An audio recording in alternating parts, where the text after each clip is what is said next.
advisors, and they are going to introduce themselves, and they have a really great presentation planned on retirement plans for business owners. So please let us know if you have any questions. Olivia is monitoring for questions in the chat or on Facebook. If you do have any, we'll address those at the end. We'll let Joy and Monica know towards the end of their presentation, and then we'll see how many we can get to. Yeah. But we do appreciate having both of you here. We're really excited. So we'll turn it over to you. Well, thank you. Thank you. We appreciate the invite, and we're glad to present today. So I'm Joy Schlie with Harvest Advisors, and this is my esteemed colleague, Monica Dwyer. And Monica and I have both been in the industry for 20 plus years, and we worked together in a former life for years together at Fidelity Investments. Where we are today, we're at Harvest Advisors. We specialize in holistic planning and money management. We work with business owners and high net worth clients to build on what they've already created and make it better, more efficient. With some of the legislative changes around the Secure Act 2.0, just the retirement plans in general have become much more complex over the last few years. It's more difficult to navigate. So we thought we would put together some timely information for some of our clients and share it here in the webinar today. So let's go ahead and we'll get started. Okay. Okay, so I'm trying to find a good place to move my screen. Okay, so as we go through this today, we're going to talk about the small business plans that are available for business owners. We're going to touch on the Secure Act 2.0, and then we have a couple of examples of business owners. As we go through this, as she mentioned, if you have any questions, just put them in the chat box. I was curious today if there is anyone that would like to tell us a little bit about their business or just share anything with the group today. So no, okay, well, we'll take questions at the end if that is something that everyone wants to do. Okay, so let's just revisit the reasons to adopt a plan. So, again, for business owners, they want to save for retirement. They want to reduce their taxes. They also want to reward their employees for hard work, and they want to retain their talented employees and not have high turnover costs associated with retraining new employees and high turnover. The other big thing I hear from business owners is that generally they want to accumulate assets that are not tied to their business, and they want to diversify all of their holdings across the board.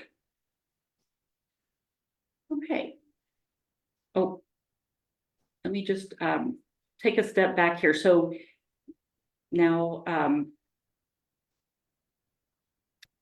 just going back to retention, there's a recent study that was conducted by WashingtonTechnology.org, and the study found that employees are 40% less likely to leave their employer within the first year when offered retirement benefits. And if you get into the industries of retail and food and beverage, there's when they offer a 401k plan, that retention number jumps to 54%. So maintaining a retirement plan for your business is a win for the employer in multiple ways, and also for their employees. Okay, so what companies can adopt a retirement plan for their business? Sole proprietorships, partnerships, and corporations. LLCs can also adopt the plan. The US government is recognizing that Americans are not prepared for retirement. In a recent Pew study, it states that 51% of Americans worry that they will run out of money when they are no longer working. 70% of retirees wish they had started earlier, and 56 million private sector workers don't have a retirement plan available at work at all. So the Pew study further found that inadequate savings will significantly affect every state and the federal government over the next 20 years. So they've run projections, and they've determined that there's going to be a 1.3 trillion increase in public assistance because people didn't properly save for retirement. So the government has a vested interest in incentivizing employers of all sizes to provide retirement plans for their employees. And you'll see a little bit later how Joy's gonna outline or illustrate how the government is planning on, or how they are currently incentivizing employers to provide for retirement plans. Yes. So, okay, so there are 3 most commonly known retirement plans for small businesses. They're easy to administer and set up with the custodian of your choice. So when you're thinking through what company you might want to work with, you can use Fidelity, you can use Schwab. There's a host of other companies that offer these plans, but you get to choose. You'll notice we did not include in this list just a regular 401k because these are generally reserved for big businesses. They're more expensive and it's cost prohibitive for smaller businesses. So these other options remain the best way to go. So a solo 401k allows for both employer and employee contributions, just like a big corporate plan. A SEP IRA is 100% funded, and a simple plan allows for both employer and employee contributions. Okay, so let's take a look at the key differences between these 3 plans. With some of these plans, you'll wear 2 hats. As the employer, you can make an employer contribution, and as the employee, you can defer some of your income. So I'm going to explain a little bit more detail. That self-employed 401k is really just designed for a business owner and their spouse. You cannot have any employees. So if you do, this rules this plan out for you. As the employer, again, you can make a profit sharing contribution. As the employee, you can defer income. It's like a double whammy. Yeah, it's great. And if you have a spouse that also works for the business, you can put contributions in for him or her as well. The SEP IRA is more common with smaller companies where you see mostly highly compensated employees. Think of tech companies or marketing companies that have 1 or 2 business owners, and they are all highly compensated. They generally subcontract out additional employees to fulfill administrative tasks. So in this plan, only the employer makes contributions. And the SEP plan works a lot like the old profit sharing plans used to work. With the simple plan, it's generally appropriate for employers who want employees to make some contributions, so they have some skin in the game while the employer is willing to make some contributions on their behalf. And with the simple plan, the employer can opt to either just make a straight up contribution, or they can say, let's go ahead and have the employee contribute as well, and they can make a matching contribution. We'll get into limits here in a minute. Okay, so a lot of folks ask, how much am I able to contribute? So we just wanted to provide a quick reference here. So with your 401k plan, you can contribute up to 25% of your salary as a profit sharing contribution. As the employee, you can defer up to $23,000 a year and reduce your income dollar for dollar. Or if you turn 50 in 2024, you can contribute a maximum of $30,500. For the SEP plan, you're only eligible to contribute 25% of your salary, but if you can get to the dollar amount that you want to with the SEP, then that's super easy and a good way to approach your retirement savings. With the simple IRA, as the employer, you can do one of 2 things. You can do a 3% match or a 2% non-elective contribution. So as the employer, you can say, okay, I'm willing to match 100% of the money you defer from your paycheck up to 3%. If you choose not to contribute, then I have no matching requirement.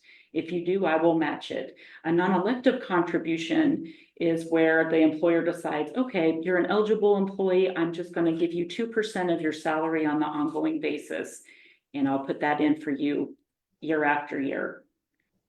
The simple plan's not as robust in terms of contribution amounts. You can put in $16,000 in 2024. If you are over age 50 or turn 50 in 2024, you can contribute 19,500. Got that catch-up contribution. Okay, all right. Okay, so let's talk about eligibility and the administration side of opening and maintaining a self-employed 401k. So once you decide to open this plan for yourself and or your spouse, you are eligible. And if you're going to contribute for the non-owner spouse, they must have earned income. So those are really the only prerequisites you have with this. Again, we want to stress the benefit of this plan is you can sock a ton of money away. The benefit again is as the employee, you can make tax deductible contributions. You have the benefit of tax deferred growth, and Roth contributions can also be added to your plan. And as the employer, you report the contributions and take a deduction for your business. The deadline to establish this plan is generally your tax filing deadline. No extensions. So if you're a sole proprietor, no extensions. You can make a profit sharing contribution and salary deferrals for the first plan year. If you're a partnership or a corporation establishing your plan after business year end, so it's permitted, but if you do that, then the employer profit sharing contributions are the only things that are permitted. So you would lose the deferral benefit by waiting. Just one little tip on any of these plans. So in some cases, by law, you're allowed to do certain things. But when you decide to set up a plan provider, like a Fidelity or a Schwab or Vanguard, you just want to check with that plan provider and make sure that they're going to offer the features that you are expecting to use. So for example, if you have a self-employed 401k and you'd like to make some of your contribution or all of your contribution as a Roth contribution, you want to check and make sure that that is available through that particular provider. Okay. All right, so let's talk about the eligibility and administration of SEP IRAs. If you are self-employed with no employees, it's the most flexible plan that's out there. It allows you to modify the contribution you contribute on the ongoing basis, so you can adjust the dollar amount or the percentage you contribute as your income fluctuates. Or you can just adjust year to year by what you want to pay yourself. So a lot of business owners I've talked with will say, well, I've just figured out what I'm going to pay myself for income that'll maximize the contribution I want to make in the SEP, and then they go from there. If you want to reward your employees who have been with you for a longer period of time, you can adopt the most restrictive guidelines for them. Or you can say you're immediately eligible. The important thing here is once you have eligible employees, whatever percentage you contribute as the business owner for yourself, you must also do for your employees. Okay. So if you're going to do 10% to yourself, you have to do 10% to your employees. If you're going to do 25, you've got to do 25 to your eligible employees. So the most restrictive eligibility requirements is basically the employees worked for you for 2 years. They're working for you this third year. They're 21 years of age and they're going to earn $750, which is a pretty low amount. So they're going to be eligible if they're working with you in year 3. And, one thing to note is that it does allow highly compensated business owners the ability to put money away, and it is very flexible. There are some nuances though in terms of income. So if you get paid on a W-2, you can put the full 25% away. But if you get paid 1099 income, then there's a formula that you have to utilize. See your tax advisor, look at your Schedule C, but it equates to about 19.2%. Okay. And as far as administrative responsibilities, the employer has to notify the employees of yearly contributions. So if you have employees, you have to notify them. If it's just you, you have to make a note of it and put it in your files. I always say, when you have these retirement plans and you're a business owner, just cover yourself in case you would ever get audited. So keep really good records, write everything down, maintain a current copy of your retirement plan and any amendments that happen over the years. In this case, you would have to complete and retain form 5305. This is a 1-page form. I've got a little excerpt from it in the top right corner, but very simple, straightforward form. Just have to maintain it in your files. Okay, so simple IRAs, they're similar to a 401k, but with lower contribution limits. On the other hand, they also have lower employer contribution requirements. So if an employer with, if I'm an employer with 30 employees and I want to reward my employees and incentivize them to contribute for retirement, this is a very easy option. This can generally be automated with the custodian that you utilize through payroll, and everything just goes right in, and it's easy to manage and maintain. For simples, the most restrictive eligibility is employees have earned at least $5,000 from the employer in any 2 preceding years and reasonably expected to earn at least $5,000 in the current year. The simple, like the 401k, you get the benefit of pre-tax contributions and tax deferred growth. You can also incorporate a Roth simple that can be added to your plan. The deadline for simple plans is a little bit different. So for example, if you wanted to establish a simple IRA this year, you would have to do it by October 1st. So what that means is I have completed the plan document and I have notified my employees by October 1st. And then you start a 60-day enrollment period where employees are allowed to make their elections, set up their account, and start funding their plan through payroll. And then once again, employers can do either the 3% match or the 2% non-elective. It is flexible in that the employer has the option to reduce the company match down to 1% in any 2 out of 5 years.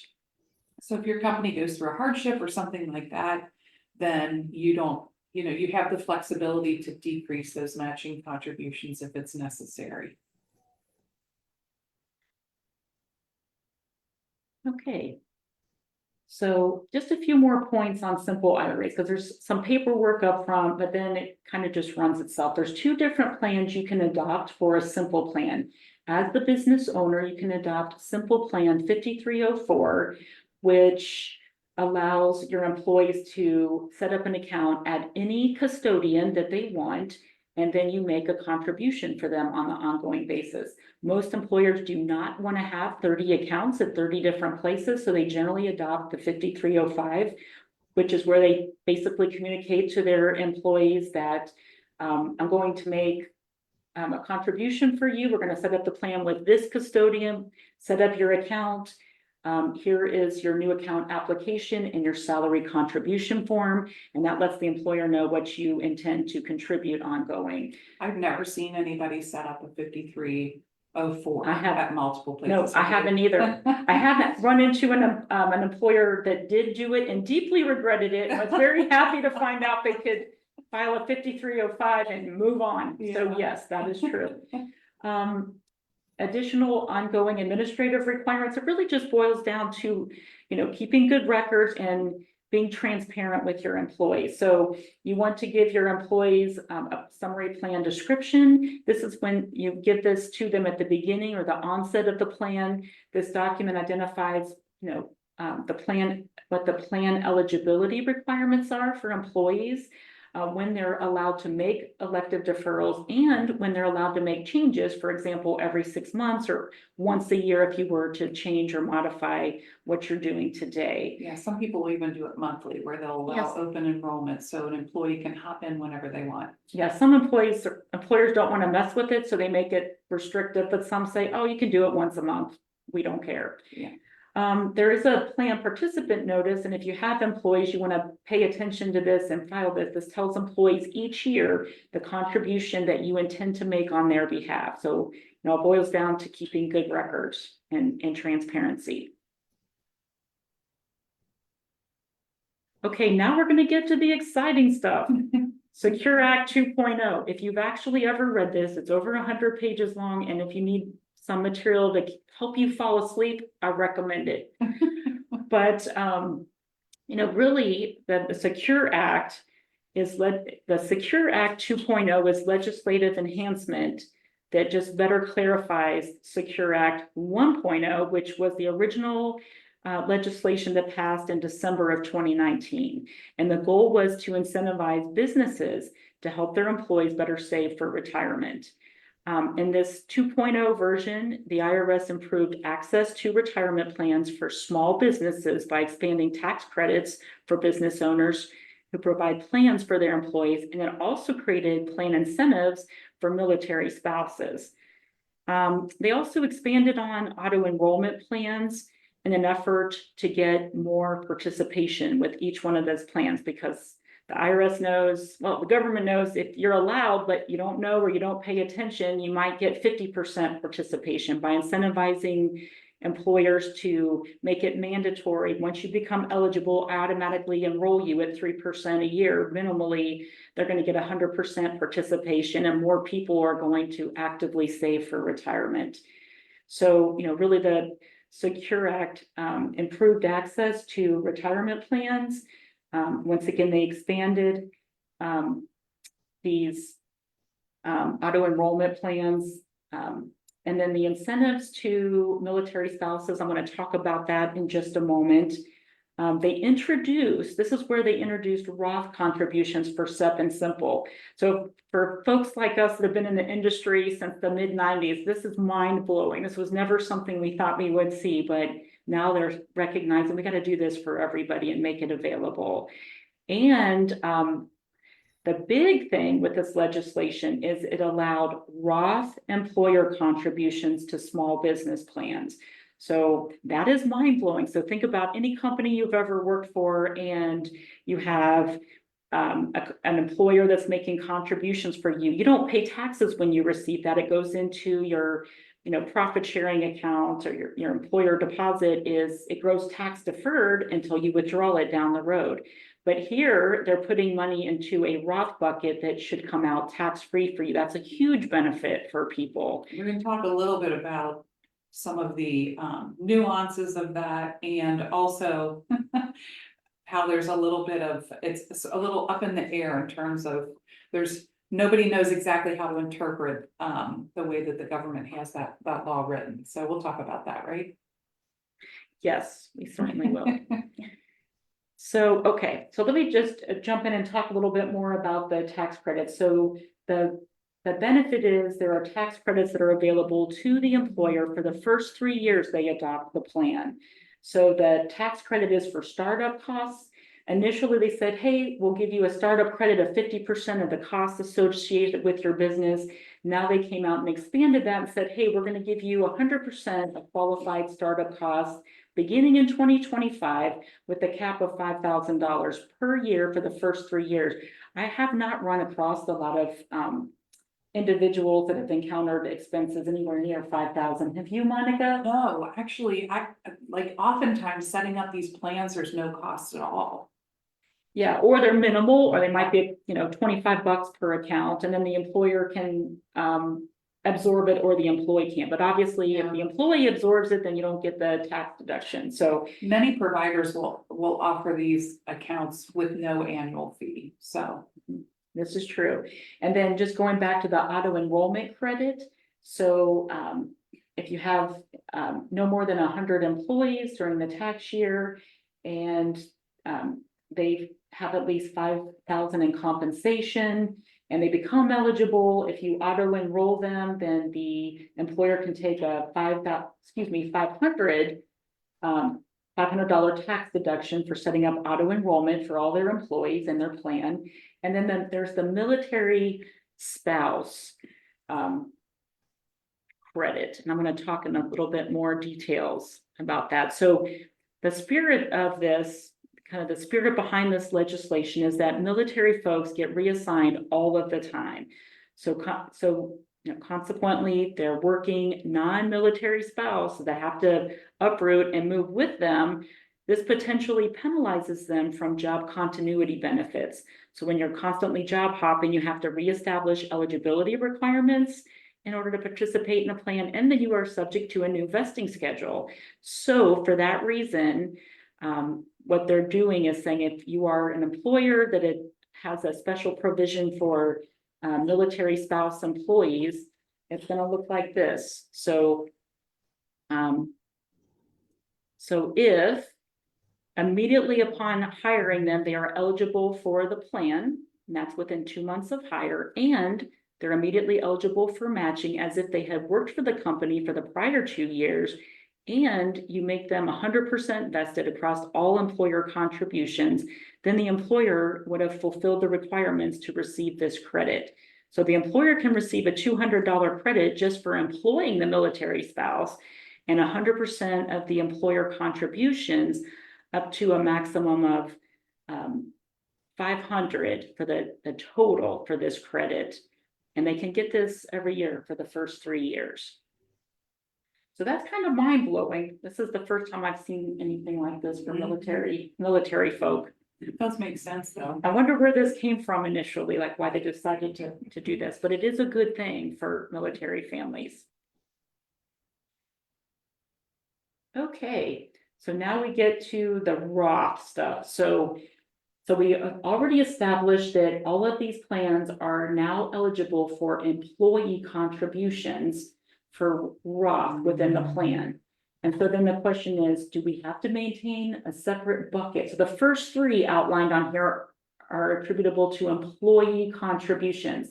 So the question is, do they have to maintain a separate bucket? The answer is yes. Yes, they do. Your pre-tax money and your after-tax money has to be in separate buckets because they're taxed differently upon withdrawal. Yeah. Now, the next part of this is, okay, are these Roth contributions that I'm making excludable from my wages in the year I make that contribution? And the answer is no, not for the 401k and not for the simple plan. However, there's some confusion or some things they're still working out with regard to the SEP IRA because it's an employer funded only plan. And they're trying to figure out exactly what that's going to look like. So the IRS is still ironing that out. I think this is important to repeat. Do you mind if I repeat it? Yeah, go ahead. Okay, so what this is saying is that in the past, anytime an employer made a contribution into a plan, whether that was a 401k, a SEP, a simple, or whatever, it was made on a pre-tax basis.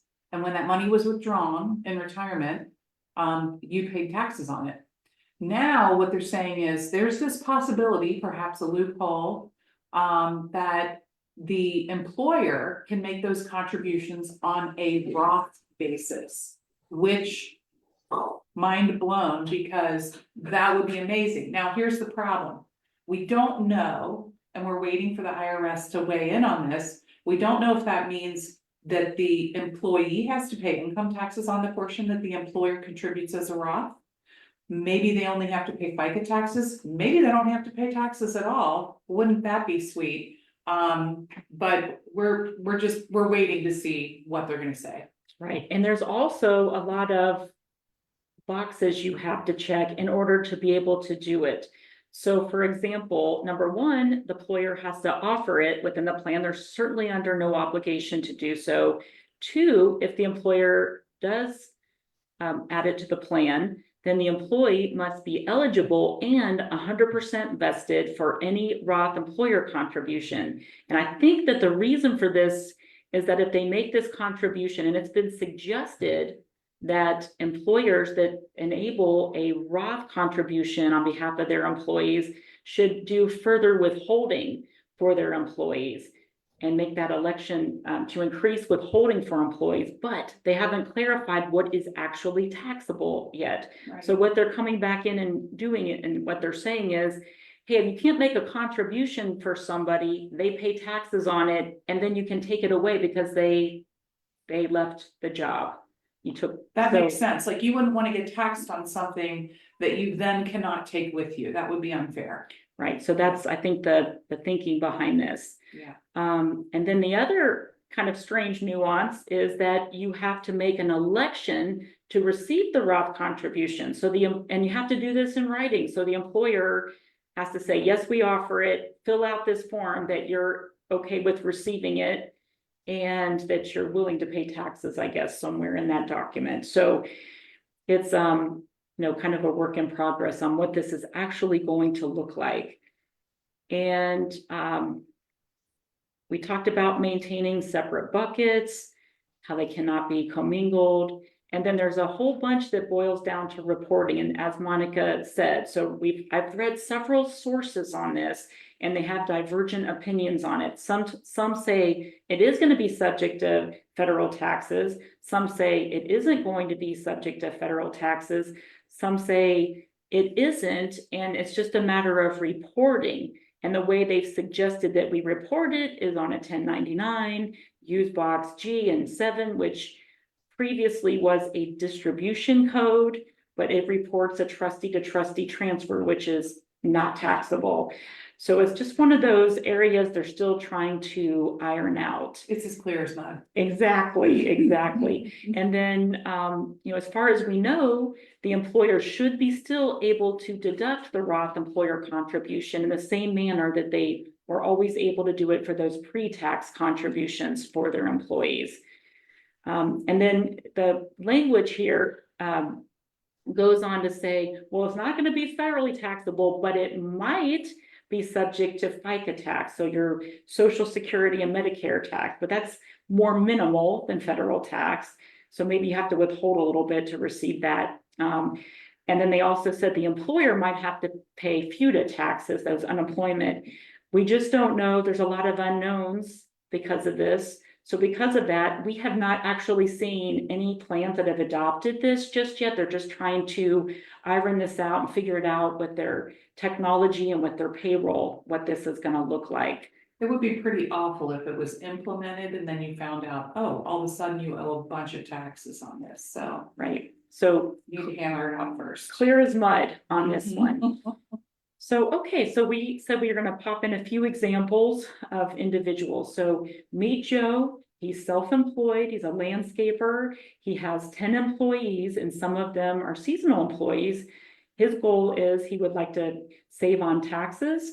He would like to save for his own retirement. He wants to incentivize his employees to save for their future.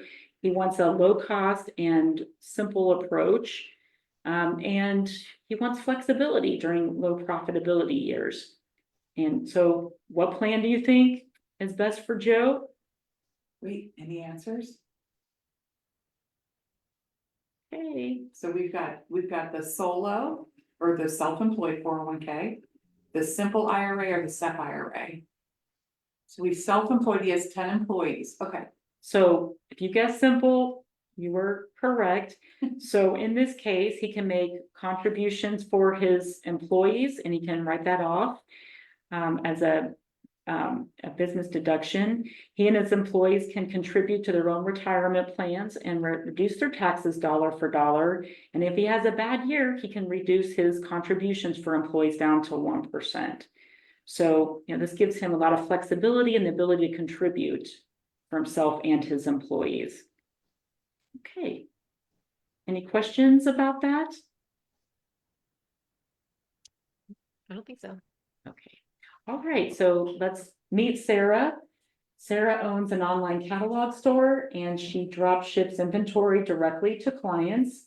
She makes $250,000 a year.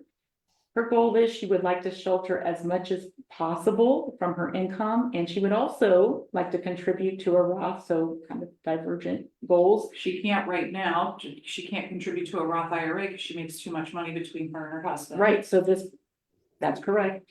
She has no employees. It is just her, and her husband occasionally helps her with light administrative duties. She would like to save for retirement, and she does not want all of her assets tied up to the business, and she wants to diversify. So any thoughts on what might be the best plan for Sarah and her business? Okay. So we're going to go with the self-employed 401k plan. So here, Sarah can maximize her contributions. She can contribute $23,000 of her income for 2024. If she were to turn 50 this year, she can actually utilize the catch-up provision and contribute a maximum amount of $30,500. And as the employer, she can contribute 25% of her income.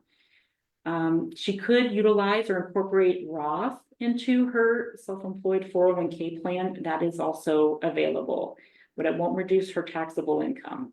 Well, she could contribute for her husband too, so Yes, it and could be a way of doubling your money, but Yes. she'd have to pay him. and she has to pay her salary to see how much he's worth, what kind of duties he's doing. So let me give you a specific example to kind of just really show how much you can sock away. So let's say that Sarah turns 50 this year and she can she makes 250,000, she can contribute 30,500 to the 401k plan. And as the employer, again, she's wearing two hats, she can come back in and do a profit sharing contribution of 25%. Now, so But there's limits. but there are limits. So Yeah. she's capped this year, and this adjusts every year. She's capped at a maximum contribution in her 401k plan of 76,500. So 25% of 250,000 is 62,000.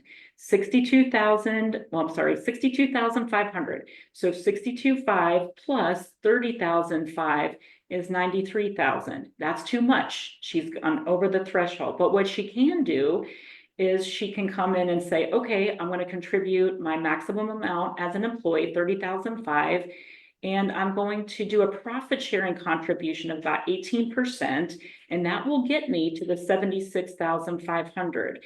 Then she can come in and look at the income she paid her husband and pay him a profit sharing contribution of 18%. And he can also defer, 23 or 30,500 to his 401k as well, depending on what kind of income he made. And his age. In his age, that's right. So in this example, if her husband worked full-time for another company that also offers a 401k plan, he can contribute to that plan as well. And as long as the two employers have no affiliation, perfectly okay for him to contribute to both, but he still needs to be mindful of that total limit, which, would be 76,500 for him as well if he was over at or over age 50 this year. That's a pretty sizable percentage of your income that you can sock away. It's crazy amazing. Yes, it is. So I have a quick question before we. Oh, Oh, you're on you the want to go back? I'll go back. Go right ahead. generally, but I have a question about that specifically. Okay. That are trying to, if this is the self-employed person, they have their spouse working with them and they're wanting to do the self-employed 401k. Do they have to be an S corp to be considered an employee of the business? And then is the 25% of the profit sharing on draws that they're taking? Well, I know So she's talking about the income they're paying themselves. Yeah, it is very specifically based on the income they're paying themselves or what they net out of the business. So their W-2 income. So the S corporation, I think, and I'm not an accountant, but I think that they have their W-2 income, and then they also have their, like, the dividends that they pay themselves or earnings. Yeah, so the self-employed person that is not an S corp, that's just like an LLC or Okay, self-employed, yeah. that they don't get a W-2.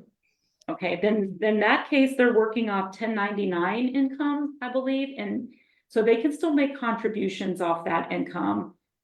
It's just that they have to go through that calculation that I mentioned earlier in order to make that contribution. And so if they couldn't do the 25%, it's more like 19.2%. And then, so if, say you have a situation where the self-employed person does have their spouse that helps, but all of the checks are written to one, can they not do the spouse? No, you have to write some checks to the spouse to get it done. Mm-hmm. Have to actually have some sort of income that they report. But the cool thing is, if they're not in, did you mention that about competing businesses? No, You want to talk about that? no, what do you? Go ahead. Oh, so if the spouse, let's just say her husband has a job that's in a completely different industry and is non-related, he can also max out his 401k contribution there. Okay. So these two, is that correct? Yeah, that's what They don't compete with that's each what I other. said. So they're not affiliated in Yeah. any way, shape, or form, then it's Oh, okay. sorry, I didn't realize you. I didn't realize you were talking. I didn't know where you were going. I gotcha. So, yeah, okay. Did that answer your question? Yeah. Yes. Good. Okay. Okay. We didn't want to interrupt the presentation, but if we're at the questions portion of it, we do have. Yeah, We are. Yeah, this is perfect Yeah. timing. So, We're totally at the questions portion. yes. Olivia sent over some questions.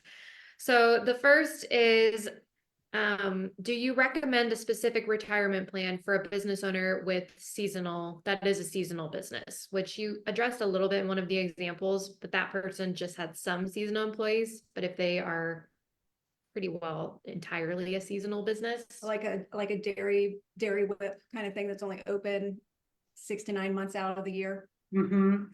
Well, I think that if you're trying to if you're just trying to incentivize the people that are always with you, and I would say both the SEP and the simple could work, but they both have very low income requirements. So, you're probably not going to keep out, you won't be able to keep out all employees if they hit those thresholds for SEP and simple, but, I think it depends too on the goals that you wanna achieve, Mhm. so. Are you looking to just make contributions and not have the employees contribute, or do you wanna do a matching, like? How much do you wanna be able to contribute? Those are all things that would be additional factors that would help you Consider. determine which plan to pick. Obviously, you're not gonna do a self-employed 401k. Okay, all right. Awesome. Next question is, do you have a recommended amount that someone should have saved in their retirement when they retire? well, I would say that really depends on your situation, because a lot of people go into retirement, they're still carrying mortgages, they have higher expenses, so they need more. If you have very low expenses and, it's really about your budget, then you don't have to have a lot saved. Just, I had a woman tell me one time, one of my clients, she said, I don't wanna do a retirement plan because I know I don't have enough saved. And I said, well, how do you know you don't have enough saved? She said, well, I was told at a seminar that if I have below this amount, then I won't have enough and I should just not worry about it. And I said, let's go through a retirement plan and see what would happen. Well, in her case, she's single, she has no children, very low expenses, her house will be paid off by the time she's retired. And so she actually did have enough to make her retirement plan successful. And she was very happy, like through the process of doing the planning, we were able to, now this was a few years ago, we were able to uncover the fact that her interest rate is much higher on her house than what the going rate was. So I recommended that she refinance on a 15-year, so she's gonna get the house paid off quicker with a lower interest rate, and her payment was about the same. So, it can be, it can present other opportunities. And great. the earlier you do your planning, the better. That's Don't true. wait until you're about to retire. Yeah. Or the worst is if you already hand in your retirement and then you go to a financial planner and say, I wanna make sure that this is okay, I just retired yesterday. oh, gosh. Yes, that, and a lot of times people think they have to have $1 million. I don't know why that is the number, but people come in a lot, say, I know I have to have $1 million, or I just hit $1 million, now I can retire. But they might have 2 homes and 2 mortgages, so maybe not. So everybody's situation is very, very different, and that's why we, take the time to understand their full circumstances and make sure we're not missing anything. And to her point, if there's more efficient ways to reduce expenses and give you higher cash flow, we're going to find it or discover it during that process and make recommendations for change. Awesome. Okay. One of the questions that I have, actually, I'll interject, is, so you talked specifically about the food and beverage industry and the percentage that they are able to retain employees, specifically for that industry when they offer retirement options to the employees. Yes. When we get the opportunity to talk to a fair number of people in the food and beverage industry, and there's quite a number of them in this group as well, who may be watching this now or watching a playback of it. And that is one of the number one pain points, is the turnover rate for employees, or the fact that they are high school or college age, or that they are seasonal, if that's the type of business that they're in. But they, through COVID and all of their supply chain issues, have felt the crunch of cash flow. Do you have any recommendations of a restaurant or someone in that industry who wants to try to start implementing this for their business, but is trying to figure out when they should do it. Or is it, so I was confused too, because you talked about, if you do it for I know for some of the plans, if you do it for the owner, like if they're an employee of the business, you have to do it for everybody. But in those situations, they have certain employees that maybe they want to offer that to, but not other employees. Is that an option? Well, I think you just have to go with the maximum. You want to reward the employees that stay there, they're sticky and they work year round. So, generally you just would increase the eligibility requirements to the maximum amount, and then you get to reward the people that stay. The other thing that a lot of companies are doing now to incentivize people, especially those that, sometimes there's restaurants where kids start working in high school and they go away, they come back every summer, and then they graduate from college, and sometimes they even keep working. But I know, for example, Chick-fil-A is a company where they offer certain benefits while you're in college. So those kids still work, a lot of hours while they're in college, and they're sticky. They have different companies. I know Fidelity Investments is one of them, where they have benefits that incentivize they want to retain kids and train them right out of college and keep them. Starbucks is another one. Yep. They offer a 401k plan. My son worked there, and I can guarantee he wouldn't have any money in his Roth IRA. He just graduated from college. That money would not be there if it wasn't for the fact that they did an auto deduct for him. Yep. So it was one of those automatic plans where you don't have to sign up for it, they sign you up. So, but yeah, there are some out there, and I think the employer has to decide, is this worth offering? Training costs and having that constant mill of people coming and going is very expensive for employers. So I think they just have to ask, is this worth it? And I can also tell you, I have a few employers who have, for example, simple IRAs, and there are many employees in one company in particular that I'm thinking of, where there's really, maybe out of 15 or 20 employees, there's only one who's willing to commit his own money into the plan. So people weed themselves out sometimes as well. If it's an important benefit to them, they will take advantage of it. Of course, you want to make sure that you have the funds to be able to do it. But hopefully it would be a win-win for both parties. And the government isn't just going to allow you to save money for yourself without saving it for your employees. So that's why there are those minimum thresholds, or I should say maximum thresholds, where, this is the maximum amount of time a person has to work there before they are eligible for benefits. Well, there's that. And also, if they do a match, like if there are people, they're like, oh, they're not going to be here long, I don't want to have this $300 account, or they're just going to, and then they're going to be gone. If you do a match, then, and people have to, and maybe not do the auto enrollment, then the people that are serious and, want to save, they're going to save, then they're going to get the match. And that's what the employer is going to be rewarding, is the people that stay and contribute, not the, the person that's there for one season.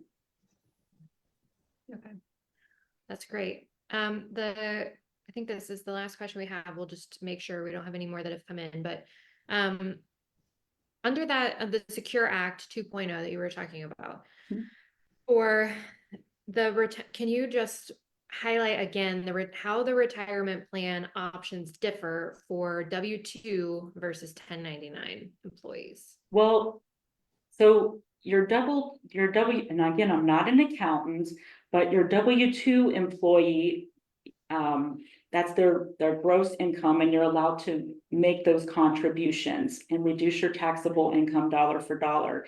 For 1099 income, that's where you're getting paid as like a contractor. And so I think there's a calculation for, you have to pay your self-employment tax. There's a formula that you have to utilize. So that's where there's a difference in how much you're able to contribute. So there's a formula for it. And that one I think is complicated enough. You probably want to involve your Accountant CPA with that. Yeah. Absolutely. So it equates to about 19.2%, still a significant percentage, but there are some nuances, and I just wanted to bring that up. But that's not how much you have to contribute, that's the max. At the max, yeah. Can you, so when you talked about the difference between a Roth and a simple IRA, is that just when it's taxed? Well, the Roth and the simple IRA. So just the simple IRA, the 401k plan where you have traditional IRA contributions, that money goes in and it reduces your taxable income dollar for dollar as you make a contribution as the employee. But the Roth contribution, if you're making that contribution as an employee, whether it's Roth 401k or Roth simple, that is includable in your income. It will not reduce your income, but the benefit is it's in there. All of the earnings over, possibly a 20 or 30-year period are going tax-free, and then you can take your principal and earnings out tax-free down the road.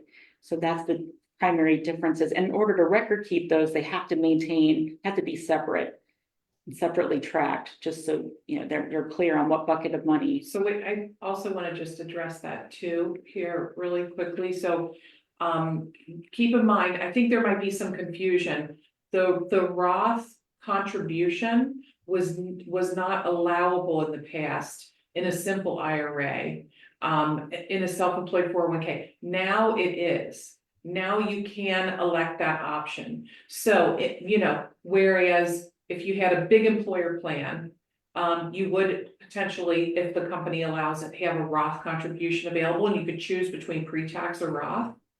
Now they're going to let you choose these smaller business plans, which is really nice because it gives an advantage that wasn't there before to these smaller plans. Now, the younger you are, the better a Roth is for you. As you get closer and closer to retirement and your income is increasing, you might be better off doing a pre-tax contribution and being able to sock away more. And reduce your taxable income. Right. When you're in your peak making years later in life. Right. Yeah. For most people, not everyone, but for most people, they're going to be earning more in their income earning years than they do in retirement. And I'm just going to put one last plug in for making contributions to any kind of a plan. When you make contributions that are pre-tax, you're going to avoid that 6.2% for Social Security that you would normally be paying. It's a pre-tax contribution. When you get to retirement age and you take money out of an IRA, that's not ordinary income. So you're not paying that Social Security tax on that money. That part is never deferred. Okay, great. That's great. Awesome. Thank you. I think that's the end of our questions. I haven't seen any more come in. Perfect timing. It is great timing. Yes. We appreciate so much all of the thought and care and time that you have put into this presentation and this webinar and partnering with us on that. We are so appreciative. And for the people that are viewing this or that will watch back, this is the perfect opportunity, the perfect time of year to be watching this and to be thinking, if you were a business owner, what am I going to do for my tax saving strategy for the end of the year? So if You're you right, have because questions, the deadlines are December 31st, right? yes. You need to be thinking about And it. October 1st. Yeah, Yep. yeah, for the simple. Yes. Right, yeah. Then, and I covered a lot of technical stuff from Secure 2.0. So if you have any questions or you just like some of those references, feel free to send me an email and I'll shoot that information out for you so you can read over it. And her email is right there, joy@harvestadvisors.com. Mhm. Advisors is spelled ORS at the end. Okay. Thank you so much. Thank you very much. We appreciate your time too. You. You guys Bye. have a great day. Appreciate it. Thank you. You too. Bye-bye. Bye.